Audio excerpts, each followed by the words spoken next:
for us to try. So on page 9, it says, I can decompose a fraction into partial fractions. You're like, what? And basically what it's asking is what two fractions did we add together to get this one? Weird. So it says in order to find out what fractions were added or subtracted to get this is called decomposing into partial, partial fractions. So here's what we got to do. We got to say, all right, this was what fraction plus what fraction? That's what we're looking at here.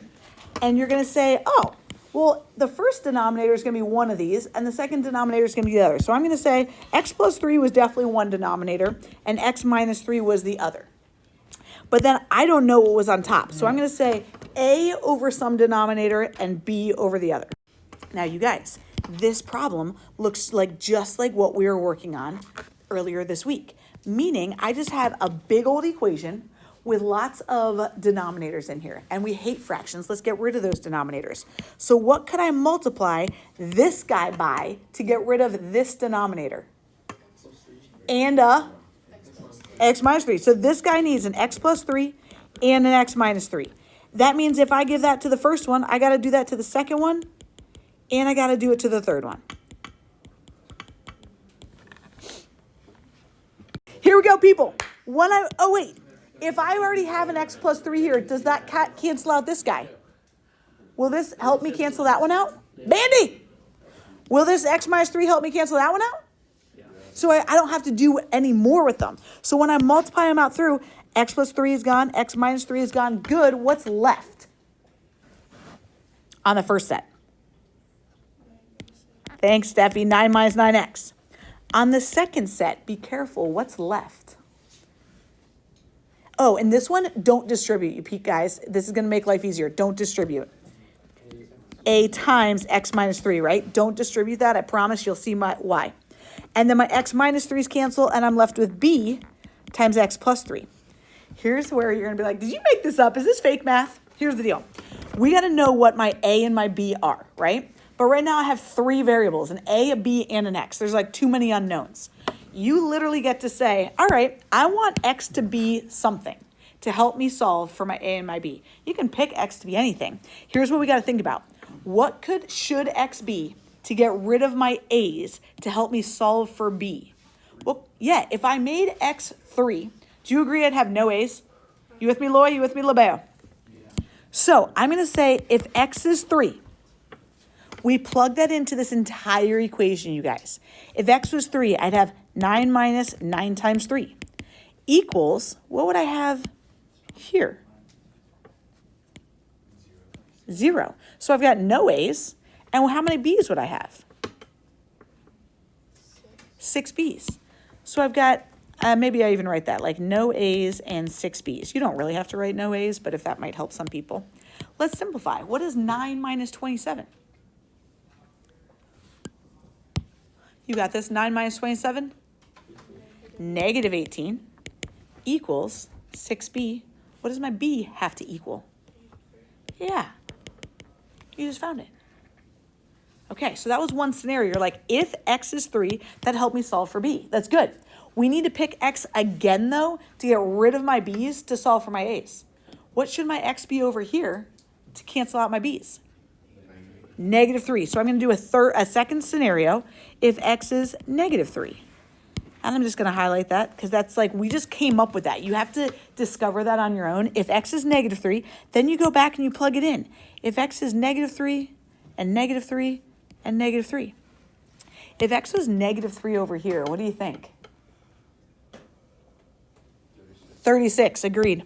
We'd get a 36 equals, if x is negative 3, how many a's would I have?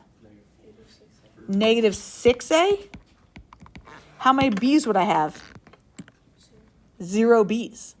So what is my a going to be? Boom.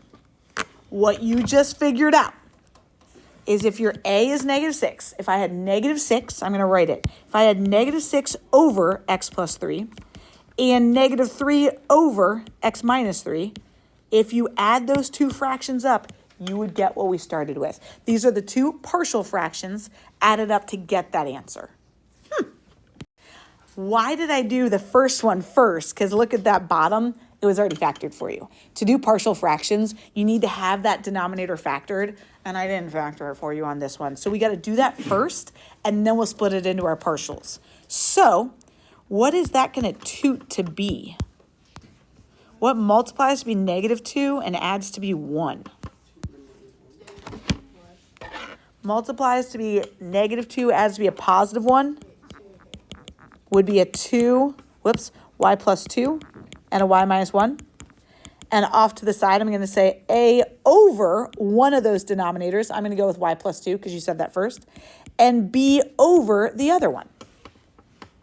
People, we get a little lazy sometimes, and I understand that.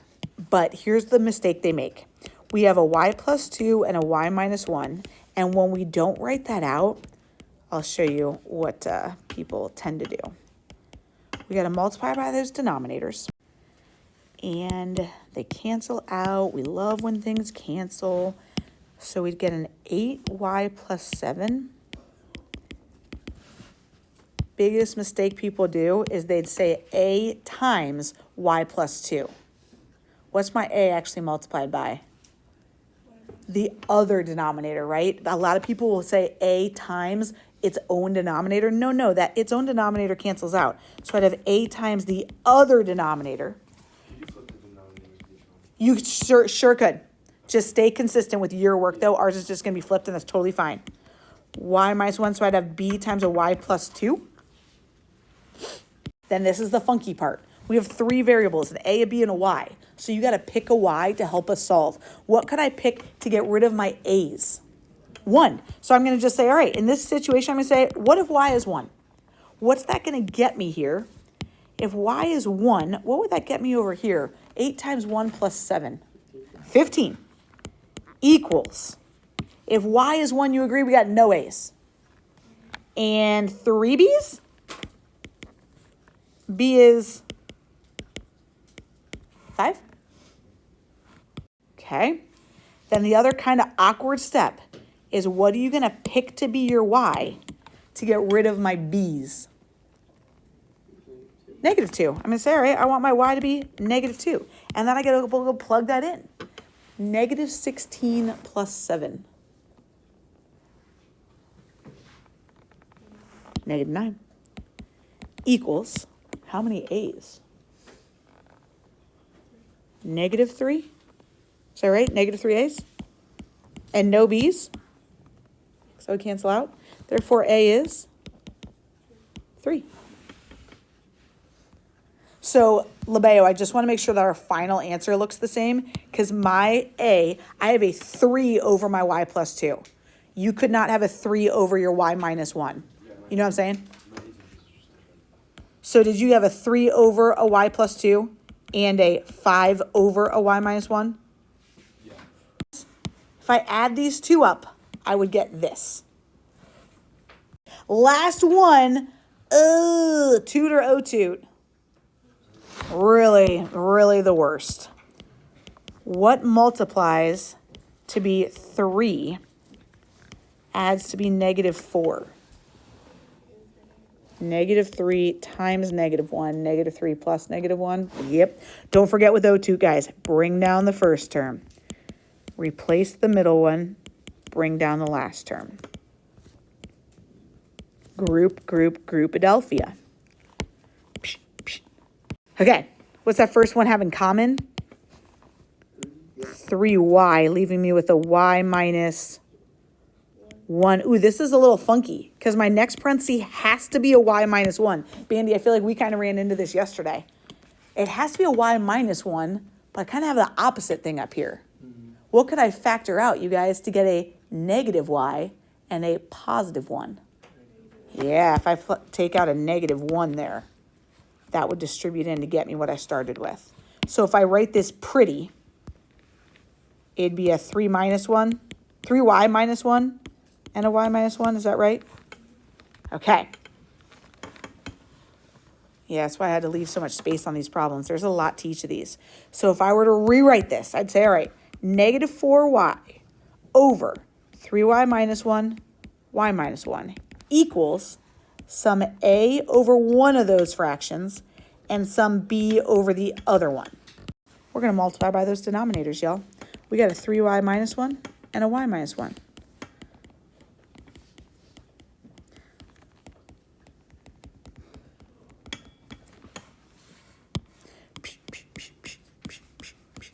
Oops.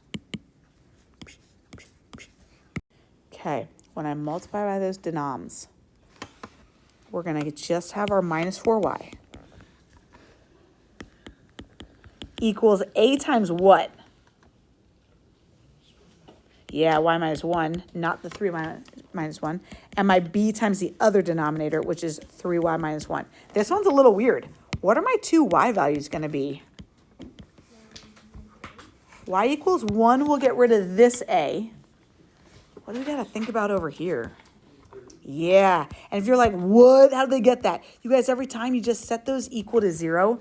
So that's the one, when it's just a 1y, you guys do really well with that. But then the 3y minus 1 equals 0, you would just add 1 to both sides and then divide by 3. So that is 1/3 and 1. That might be a little harder step sometimes for some people. Okay, this one might come out. Is it going to come out ugly? Let's see, if y is 1, when we simplify that, we'd get -4 equals no a's and 2 b's. Is that right? 2 b's. What would b equal? -2. Garrus. Okay, if y is 1/3, this one might be a little uglier. What's -4 times 1/3? Yeah, just leave it ugly. -4/3, that's fine. Equals 1/3 minus 1. 1/3 minus 3/3. 1/3 minus 3/3, -2/3. A. 3 times a third is 1. 1 minus 1 is 0, so I'd have no b's. Okay, how would I solve for a here? Dividing by -2/3 is the same as multiplying by its reciprocal. What's the reciprocal of -2/3? -3/2. If we do that, these cancel out so nicely. And I'll just be left with an a equals, multiply straight across. Negative times negative is a positive. 12/6 is the same as 2. Final answer. My a is 2. 2 over 3y minus 1. My b is -2, so plus -2 over y minus 1. Boom. Those two partial fractions would have added up to my original.